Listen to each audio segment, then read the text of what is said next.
There's something quietly revolutionary about self-awareness, not the surface-level kind that gets tossed around in motivational quotes, but the raw, surgical introspection that cuts to the core of who you are and what you've been unconsciously agreeing to. Nowhere is this more important than in the dynamic between empaths and narcissists. And I want to be very clear, without radical self-awareness, an empath will always be food for a narcissist. Not because they're weak, but because they're unconscious of the deeper dance they're caught in. Empaths often pride themselves on their ability to feel, to care, to intuit. And that's not a flaw, it's a gift. But a gift without discernment is a weapon turned inward. Narcissists are magnetized to that energy. Why? Because they crave attention, emotional labor, validation, all things the unaware empath gives freely, compulsively, thinking it's love. But that's not love. That's addiction to being needed. And here's the part that stings. The empath doesn't just fall for the narcissist. They need the narcissist, not the person, but the pattern. The chance to prove their worth through saving someone else. So what breaks the pattern? Radical self-awareness. The empath has to wake up, not to the narcissist tricks. That's important, but it's secondary. The real awakening is to their own inner script, the quiet beliefs they've never examined. If I love enough, they'll change. If I stay calm, they'll calm down. If I give more, they'll finally see me. That's the lie. That's the emotional slavery. And until that's seen clearly, it continues. Not because the empath wants to suffer, but because they haven't realized they're agreeing to it. This awakening isn't glamorous. It's not some enlightenment epiphany with soft music and glowing light. It's more like a psychological autopsy, a peeling back of layers to see where you abandon yourself in the name of keeping the peace. It's realizing that you didn't just tolerate abuse, you normalized it. Not consciously, of course, but emotionally you accepted it because it mirrored something you picked up long ago. Maybe in childhood, maybe in a past relationship, maybe in a culture that told you nice girls don't make waves or good men don't complain. That's the kind of programming that creates perfect prey for narcissists. But here's the power, and it's immense. Once you see your part in the dance stops. Narcissists thrive in the dark. They depend on confusion, guilt, and emotional dependency. But radical self-awareness turns the lights on. And when the lights are on, the illusions break down. You start asking questions. You stop reacting. You say no, not out of anger, but out of clarity. You no longer explain yourself endlessly, hoping to be understood. You don't beg to be treated with respect. You expect it, quietly, unapologetically. And that changes everything. Now you might think, but shouldn't I have compassion? Yes, of course. But compassion without boundaries is self-destruction. And a super empath knows this. They don't stop caring, they start caring intelligently. They see manipulation and don't take the bait. They notice the push-pull dynamic and don't get sucked in. And most importantly, they understand why they were drawn to it in the first place. That understanding is what makes the transformation real. You're no longer escaping a narcissist. You're outgrowing the version of yourself that tolerated them. That's why self-awareness is the real power, because it rewrites the script. It ends the unconscious agreement that says, I'll keep bleeding emotionally as long as it keeps the peace. It replaces that with a new agreement. I will protect my peace even if it costs me your approval. That's not selfish. That's sanity. That's sovereignty. And from that place, the narcissist's power dissolves, not through revenge, not through confrontation, through evolution. And let's not pretend this path is easy. It's not. But it's honest. And honesty is what sets people free. The kind of honesty that makes you sit with your own shadow, not to shame yourself, but to reclaim your responsibility. The moment you say, I see it now. I was hooked because I wanted to feel needed. I stayed because I didn't believe I deserved more. You begin to heal, because truth is the beginning of all transformation. Now imagine what happens when you stack that kind of clarity with self-respect. You stop reacting emotionally. You start responding consciously. And your energy, the very thing narcissists once fed on, becomes unavailable to manipulation. It becomes sacred, directed, deliberate. That's the super empath, not someone who fights harder, but someone who no longer plays. And that's what breaks the cycle. That's what renders the narcissist powerless. Not revenge, not screaming matches, just a calm, clear refusal to participate in your own erasure. So the next time you feel the pull to fix, to overextend, to prove your worth by being everything to someone emotionally chaotic, pause. Ask yourself, am I acting from self-awareness or from an old wound? Because the answer to that question will determine everything about the quality of your life and the relationships you allow. The greatest act of strength is not resistance, it's remembrance. Remember who you were before they taught you to question your worth, and become that person again, wiser, stronger, unbreakable. You don't defeat a narcissist by outplaying them. You render them irrelevant by outgrowing the need to be seen by someone who cannot see themselves. One of the greatest illusions we fall for is that emotional expression, especially in the heat of conflict, is equivalent to strength, that raising your voice, matching intensity, or defending your worth in a verbal war zone somehow reclaims power. But that's a trap, especially when dealing with narcissists, because what you need to understand deeply, philosophically, psychologically, is that narcissists feed off emotional chaos. Your outrage, your heartbreak, your panic. It fuels them. It confirms in their disordered internal logic that they still have control. So what happens when you stop giving them that? When you refuse to react the way they've conditioned you to, you shift the entire power dynamic. Emotional discipline is not the absence of feeling, it's the refusal to be ruled by your emotions. That's a very different thing. It means you feel anger, grief, confusion, but you don't obey them. You observe, you assess, and then you choose your response with intention. That's maturity. That's sovereignty. That's what actually dismantles the narcissist's hold over you. Let's be clear. The narcissist game is never really about truth or resolution. It's about control. And the most effective control tactic is provocation. If they can make you question your reality, doubt your integrity, or lose your composure, they win. Not because they're right. They don't even care about being right, but because they've kept you in a reactive state, a distracted state, a weakened state. So what does emotional discipline look like? It's not coldness, it's clarity. It's when you receive an insult and you don't internalize it as a reflection of who you are. It's when you're accused unfairly and you don't spiral into self-justification. It's when you see through the bait, the guilt tripping, the love bombing, the silent treatment, and you don't chase. You stay still. You stay grounded. That kind of poise is deeply unsettling to a narcissist because it exposes the hollowness of their tactics. And here's something crucial. Emotional discipline doesn't come naturally when you've spent years, maybe decades, in survival mode. If you were raised in a home where love was unpredictable or conditional, chances are you learned to react quickly, to please instantly, to de-escalate emotionally explosive situations. That pattern didn't start with the narcissist, they just weaponized it. Which means regaining your emotional discipline isn't just about dealing with them. It's about healing you. It's about undoing the emotional reflexes that once kept you safe, but now keep you stuck. We tend to think that reacting shows we care, but often reacting just shows we're still caught. There is incredible strength in restraint. The ability to pause, not suppress, but pause, is the mark of someone who is no longer playing the game. It says, you don't dictate how I feel, I do. That's a psychological line in the sand. And once it's drawn, the narcissist loses access to the part of you they were feeding on.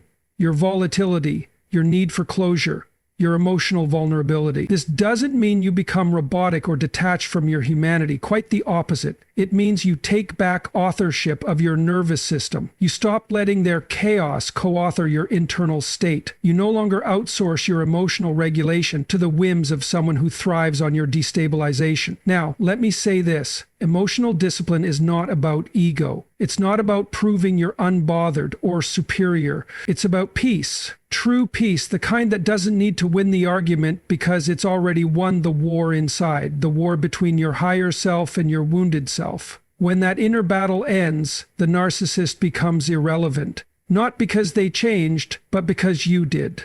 You're not trying to destroy them, you're just refusing to destroy yourself for them. And that refusal is power. Emotional discipline is also practical. It gives you time to think. Narcissists try to rush you into reactions, into decisions, into defenses. Because when you're reactive, you're manipulable. But when you're composed, you become strategic. You ask, what's actually happening here rather than how do I make them stop? That shift alone transforms the entire interaction. You're not pleading. You're not negotiating with crazy. You're observing, choosing, walking away if necessary without fanfare. That kind of presence, calm, steady, unshakable, is a nightmare for someone who built their identity on your emotional instability. And here's a deeper truth. Emotional discipline doesn't just protect you from narcissists. It prepares you for leadership, for love, for life. It teaches you how to hold space for discomfort without collapsing, how to navigate difficult conversations without losing yourself, how to feel fully without being consumed. That's not just power, that's mastery. So if you've spent years in a reactive loop, apologizing, defending, explaining, crying, begging, it's time to try something radically different. Stillness, composure, non-reactivity, not because you don't care, but because you've finally learned to care for yourself. People often misunderstand what boundaries actually are. They think of them as walls, as rigid, harsh barriers meant to keep others out. But that's a surface-level understanding. In reality, boundaries aren't walls. They're swords, not for violence or aggression, but for precision, for discernment, for cutting through the noise of manipulation and reclaiming the clarity of your inner authority. If you're a super empath, someone deeply attuned to the emotional landscapes of others, then boundaries aren't optional, they're essential. Without them, your empathy becomes a liability instead of a gift. It gets hijacked, twisted, turned against you. And narcissists are masters at doing just that. They sense your compassion, your need to understand, your reluctance to hurt others, and they exploit it. Not because you're weak, but because you're wide open.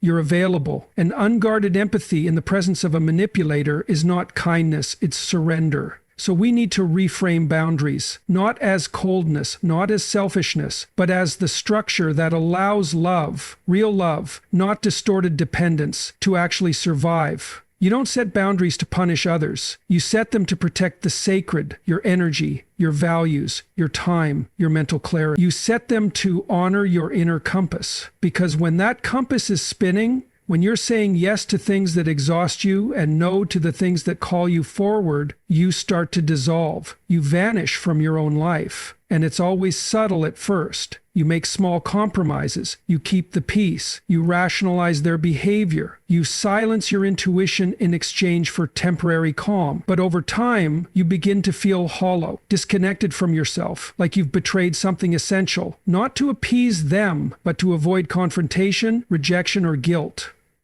That's what boundary collapse does. It erodes your sense of self. And the tragedy is, the narcissist doesn't care. In fact, they prefer you that way. Uncertain, deferential, easily shaped.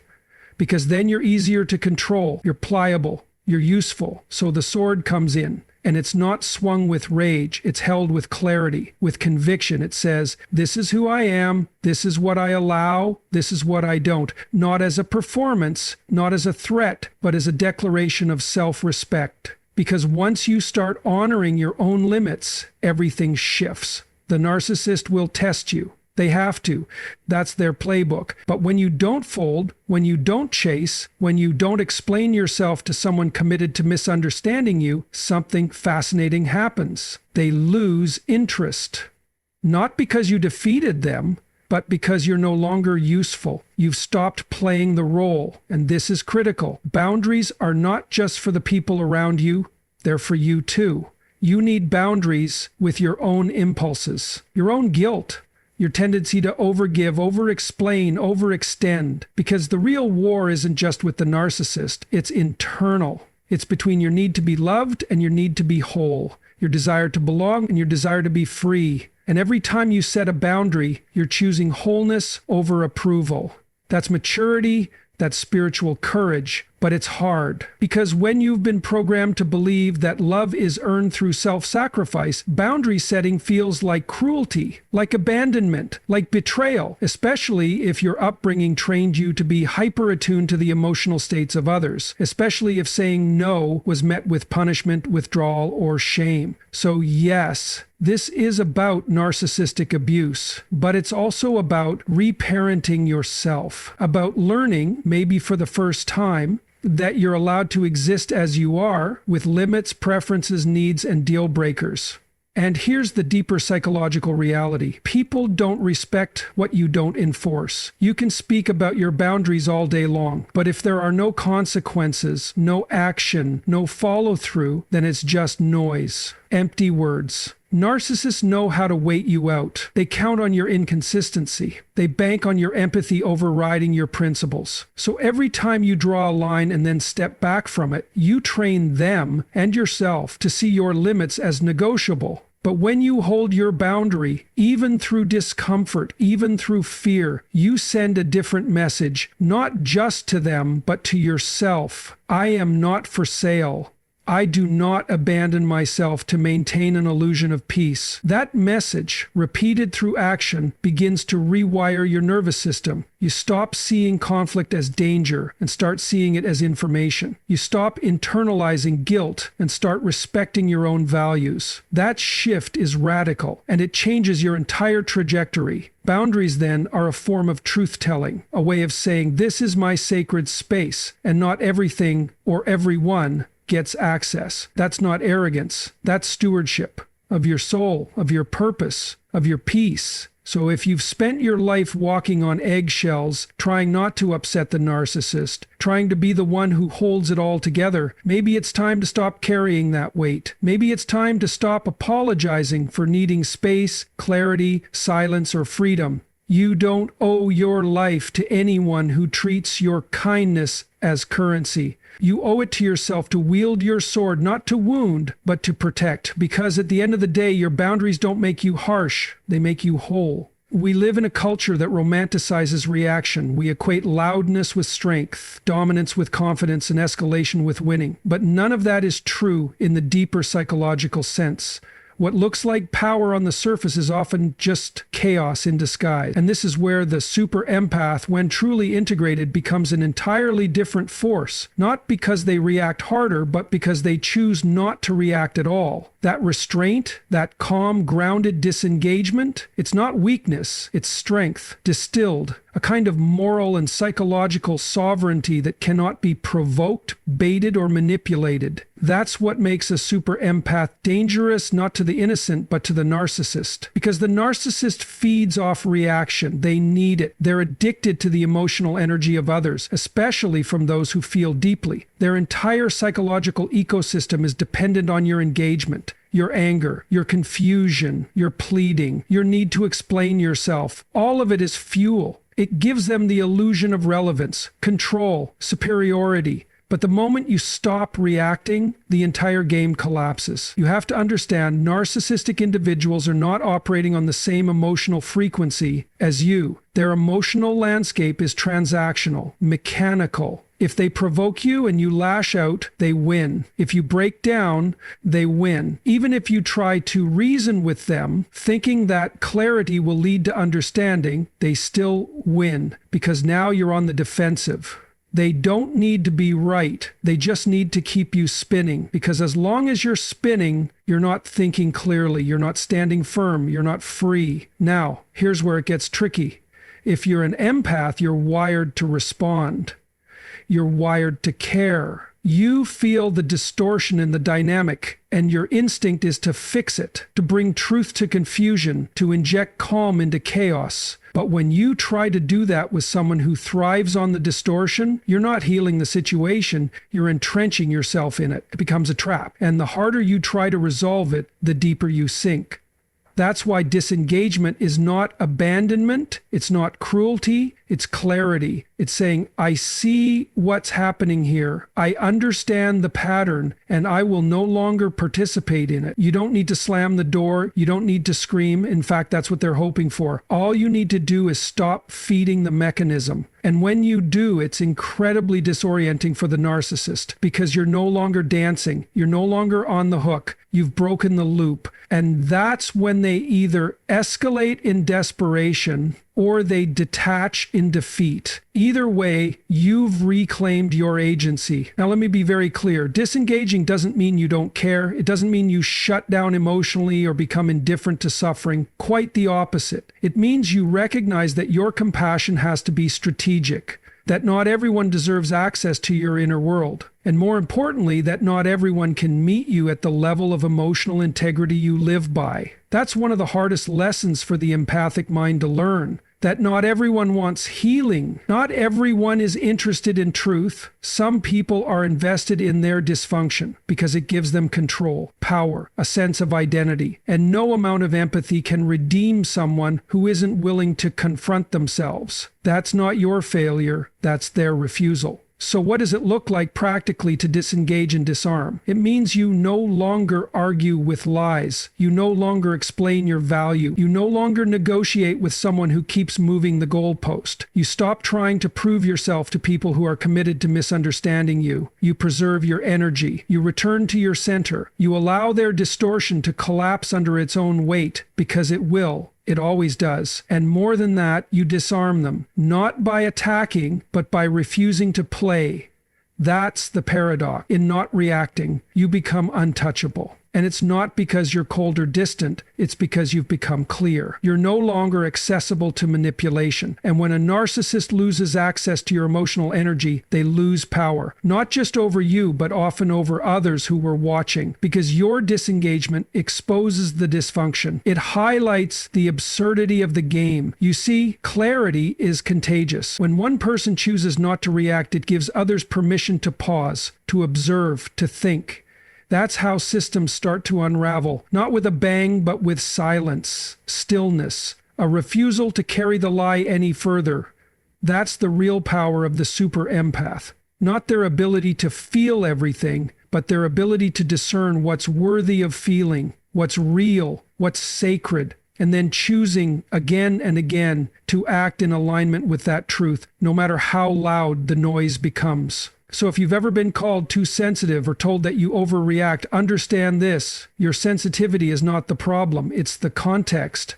You've been applying a gift to the wrong setting. But once you reclaim it, once you stop reacting to chaos and start responding to your own values, everything changes. Because the moment you choose to disengage, you don't just end the battle, you make it irrelevant. There's a threshold every truly self-aware person crosses at some point in life. The point where your self-respect becomes more important than being liked, than being understood, than even being right in someone else's distorted story. And for a super empath, that threshold is everything. Because when your identity is deeply tied to emotional attunement, to caring, to fixing, to understanding, the moment you choose not to bend is the moment you reclaim something ancient, something sovereign, something unshakable. Self-respect is not arrogance. It's not pride in the egoic sense. It's the quiet, steady awareness that your inner world has value, not because someone else validates it, but because it is rooted in truth. And when you truly know that, when it's not just a concept, but a lived experience, you stop tolerating the kinds of interactions that dishonor it. You stop apologizing for your boundaries. You stop shrinking to accommodate fragility or contorting yourself to soothe someone else's wounded ego. And this is exactly why narcissists find self-respecting empaths intolerable. Because self-respect is immune to manipulation. It doesn't argue with gaslighting. It doesn't chase validation. It simply is. And that presence That grounded, unapologetic presence is like kryptonite to the narcissist's entire psychological framework, because that framework is built on control, on emotional dependency, on the assumption that you'll question yourself before you question them. But when your self-respect is intact, you don't need to argue. You don't need to defend. You simply walk away. Or even more powerful, you stay calm, you stay clear, you hold your ground without raising your voice, and you let their chaos collapse under the weight of its own incoherence. That's not just disarming, it's exposing. You see, narcissists can only sustain control in environments where people are disconnected from their own worth, where there's enough emotional confusion to keep everyone questioning themselves. But the super empath with self-respect doesn't play that game. They don't get pulled into the swirl of projection, blame, or emotional guilt, because they know who they are, and more importantly, they know what they're not. This kind of self-acknowledge isn't born from comfort. It's forged through betrayal, through being used, misunderstood, discarded. It's built on the ashes of giving too much for too long, until one day something breaks. And in that breaking, you don't shatter. You wake up. You realize that no one is coming to rescue you, and that the only way out is through the grief, through the guilt, through the addictive pull of caretaking people who never reciprocate. And once you've gone through that fire, once you've stared down the part of you that was willing to abandon yourself for the illusion of connection, you emerge different, not harder necessarily, but cleaner, leaner, more precise. Your energy becomes more selective. Your tolerance shrinks, not because you're bitter, but because you're finally loyal to yourself. And make no mistake, that loyalty is radical. In a world that conditions sensitive people to be endlessly accommodating, to equate love with self-sacrifice, choosing yourself is a revolutionary act, especially when the narcissist is still trying to convince you that they are the victim and that your boundaries are cruel. That's their final move, to twist your strength into something selfish, to weaponize your empathy against you. But the super empath sees through that. They've already played the role of savior, of peacekeeper, of scapegoat, and they've outgrown it.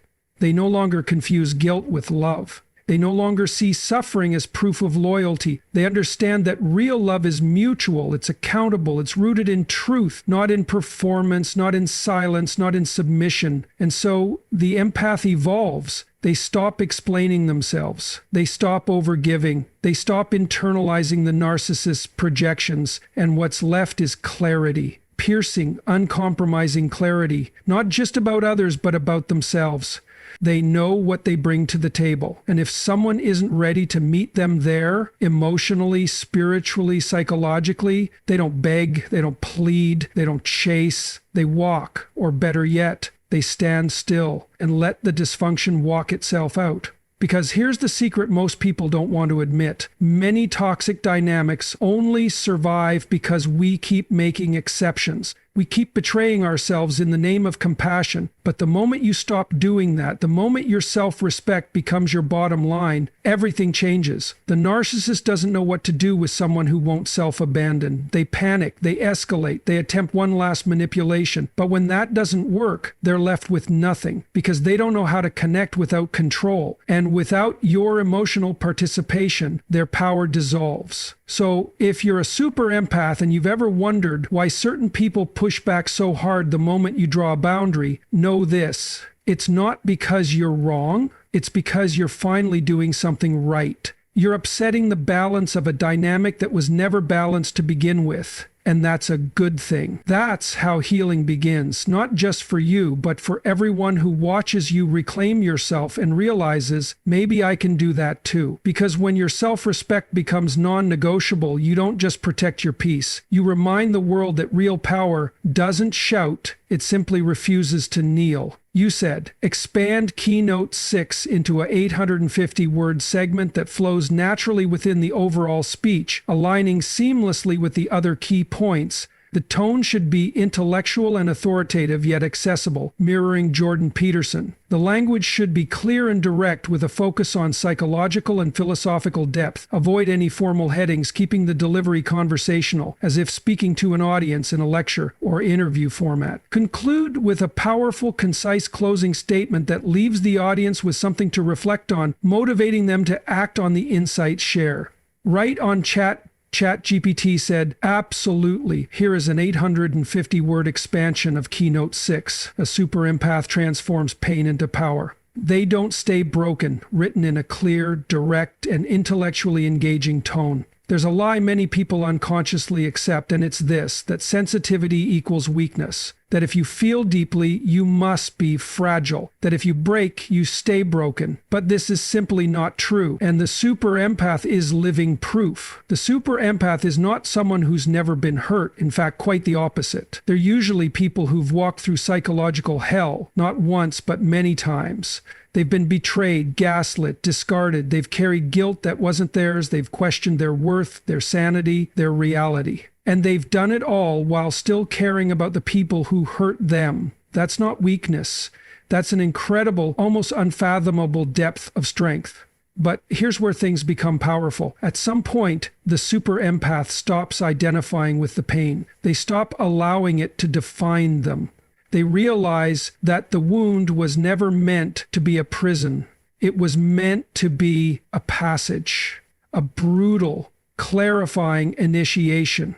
Because the truth is, some parts of you can only be revealed in suffering. You don't know what you're made of until you have to rebuild. This transformation doesn't happen overnight. And it doesn't happen because the pain goes away. It happens when the empath decides to alchemize it. When they look at the damage, the heartbreak, the despair, and instead of asking why me, they ask what now? And that single question changes everything. Pain, when faced directly, reveals patterns. It shows you where you've abandoned yourself. It illuminates your blind spots. It exposes every place you were performing, people-pleasing, tolerating too much, not because you were weak, but because you didn't know better.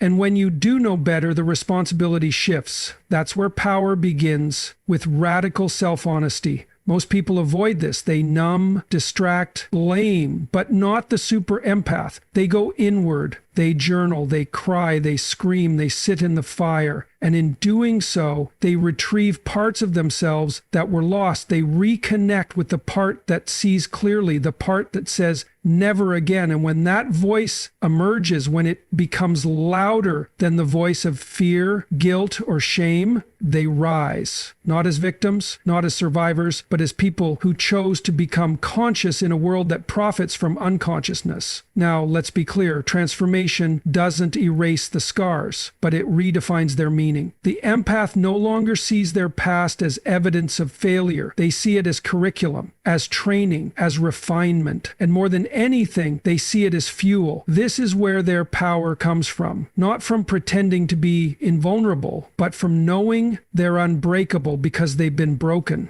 This kind of person is dangerous, not in a harmful way, but in a liberating one, because they can no longer be controlled by fear. They're no longer manipulated by guilt. They don't need external approval to validate their internal knowing. And this makes them immune to narcissists, manipulators, and all forms of emotional control. It also makes them powerful leaders, healers, and truth tellers, not because they seek power, but because they embody integrity. They've earned their wisdom the hard way, and they carry it with humility. They're not preaching from a pedestal. They're speaking from experience. And that's what makes people listen. This is the deeper role of the super empath. Not to stay trapped in cycles of emotional labor, but to evolve beyond them and become examples, not martyrs, not saviors, just humans who've chosen consciousness over comfort, truth over denial, growth over safety. When an empath reclaims their power, they no longer seek to be everything to everyone. They stop over-explaining. They stop defending their intuition. They stop sacrificing their needs for the sake of peace, because they understand now that peace without authenticity is just a slow form of self-erasure, and they don't have time for that anymore. Their life becomes more focused, more intentional. They choose relationships where truth is welcome, where love isn't transactional.